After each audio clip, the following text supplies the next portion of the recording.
They call it the Black Hollow Incident because incident sounds finished, like something that happened once and stayed put. It didn't. It learned. I was the night engineer at WBRK, the little radio station behind the diner and the post office, where you can hear the ice machine hum through the walls and the tower light blink like a slow heartbeat. My job was simple: keep the automation running, keep the phone lines clean, keep Marty Langley's midnight show from falling into dead air. Marty had the kind of voice that made strangers confess things they'd never tell their own families. He could take a sleepless town and turn it into a single shared room. The first time Marty mentioned Black Hollow, it was a joke. "You ever take the spine?" he asked me, meaning the cracked shortcut that dropped off the ridgeline into the valley. "No," I said. "I like roads that stay where they are." Marty smiled, then the smile slipped. "Good," he said. "Black Hollow eats shortcuts." He told me to ask Vance. Vance was our morning producer, ex-military, neat handwriting, too many keys on his ring. When I asked him, he didn't laugh. He didn't even look surprised. He just said, "Don't go down there," like he was reading a sign aloud. I asked what happened. He said, "Nothing that you need to know." And for a while, that was enough. Then the call came in. It was 2:37 a.m., the hour when the building settles, and the only moving thing on the street is the moths. Marty had opened the lines for his "What Keeps You Up" segment. We got the usual: heartbreak, back pain, a neighbor's dog. Then a woman came through, breathless, voice thin as paper. "Don't hang up," she whispered. Marty leaned in. "I'm here," he said. "What's your name?" A pause. Under her breathing, a faint, steady sound pulsed, like wind pushing through a long pipe. "I can't," she said. "He can hear." "Where are you?" Marty asked.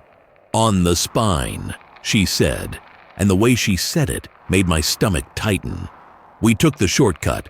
We thought it was funny." Behind her, something tapped metal. Once, twice, patient. Marty's eyes found mine through the booth glass. I mouthed, "Call 911. He held up one finger. "Wait." "What do you see?" Marty asked. "The trees," she said. "They're too close. The headlights don't reach the end of the road." The pulsing sound swelled. For a moment, it shaped itself into something like a voice, almost a word. "Are you in the car?" Marty asked. "Yes," she said. "Ethan went to check the road. He said he heard someone calling him." Her voice broke. "He said it was his mom." "Is his mom with you?" Marty asked gently. "No," she whispered. "She's dead." Static snapped across the line.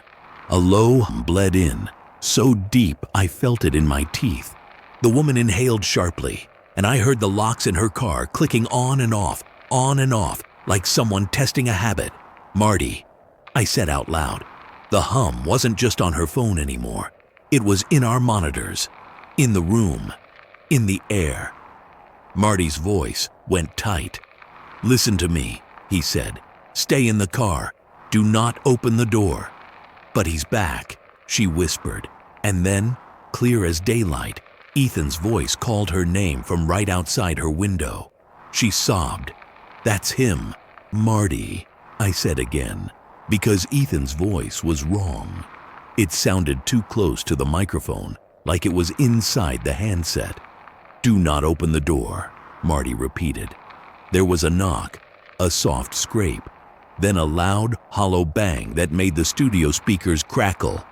The woman screamed. Marty hit the dump button too late. The line burst into pure static, then into something worse. A chorus of overlapping voices, slightly out of sync, repeating one word in a dozen different tones. Marty killed the feed. A backup song slammed on, bright and cheerful in a way that felt obscene. We called 911. We told them the spine, the turnout by the creek, a woman, a man, something wrong with the line. An hour later, the sheriff called back, direct to Vance, not through dispatch. When Vance came out, his face was gray. They found the car, he said. Keys in the ignition. Doors locked from the inside. He swallowed. No people. What about tracks? Because my brain kept reaching for paper, for proof. Vance hesitated. Footprints, he said. Too many. Something paced around the car in circles. It never got tired. The next day, a man in a plain state jacket came to the station with a folder and a quiet voice. He didn't introduce himself. He didn't have to. He pointed to a non-disclosure agreement and said, "You will not discuss last night's call on air." Marty refused. Vance signed. I asked what agency he was with. The kind that cleans up after curiosity, the man said, and that was the only answer he gave. That night, Marty pulled me into the storage closet where we kept the old gear.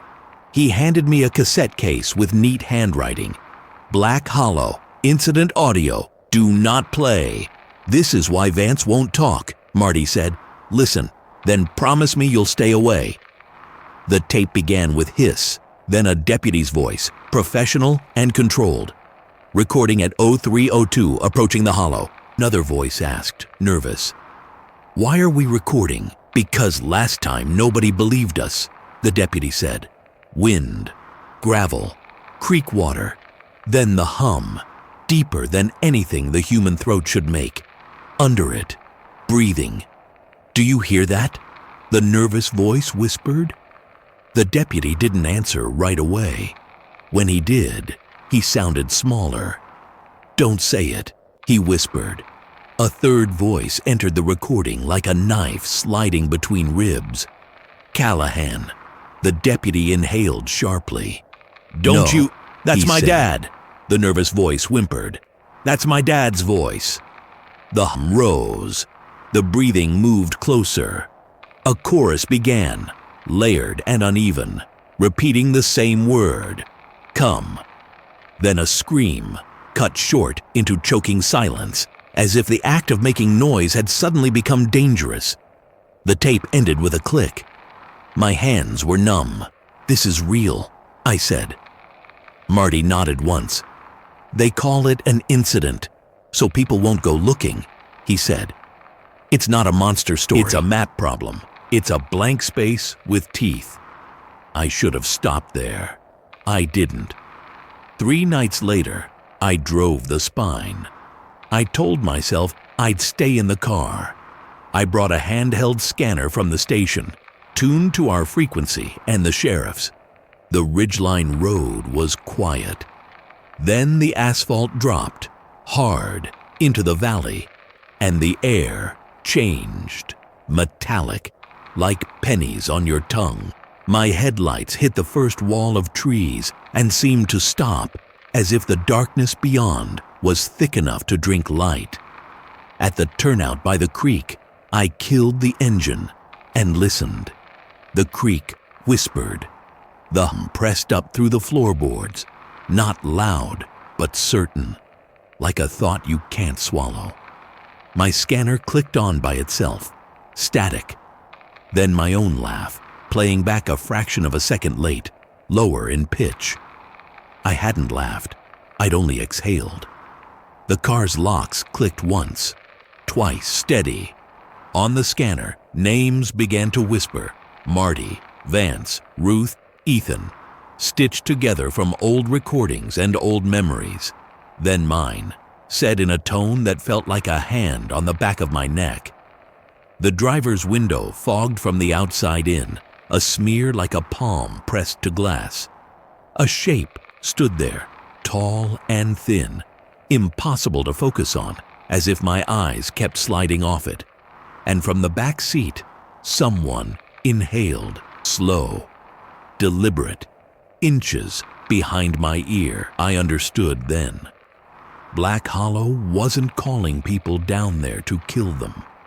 It was calling them down there to record them, to collect the way they said their own names, to learn the pitch of fear, to build a library of voices it could wear like masks.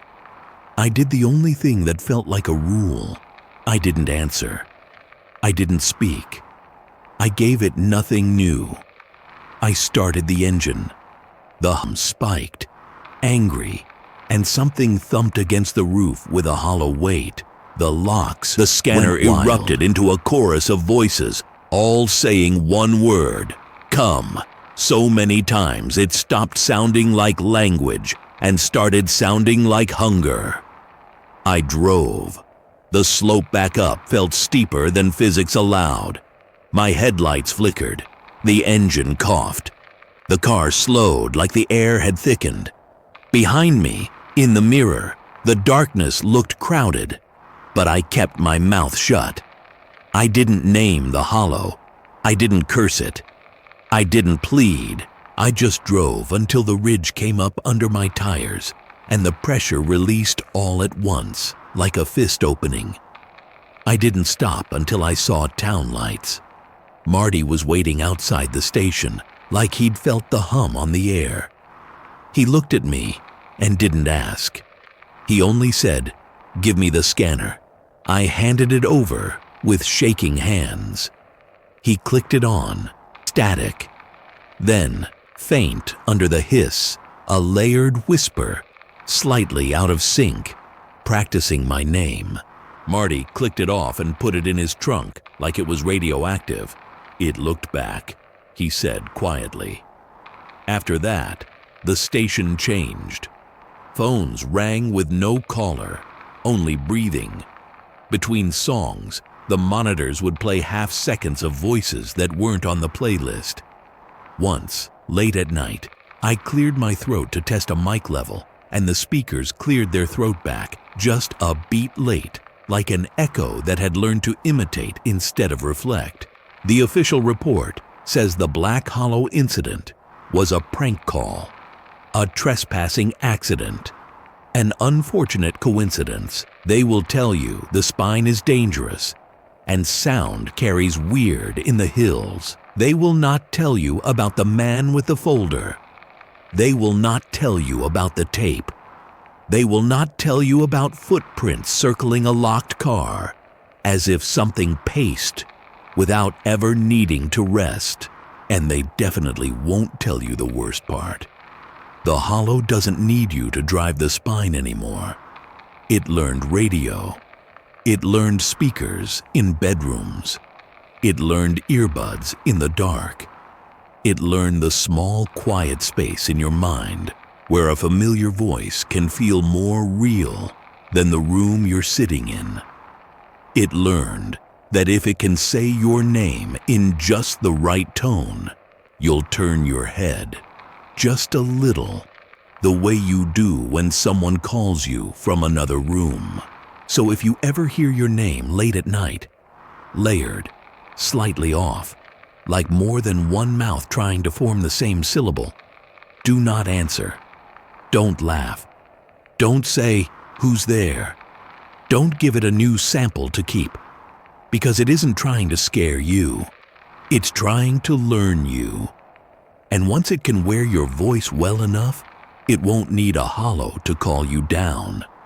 It'll bring the hollow to you.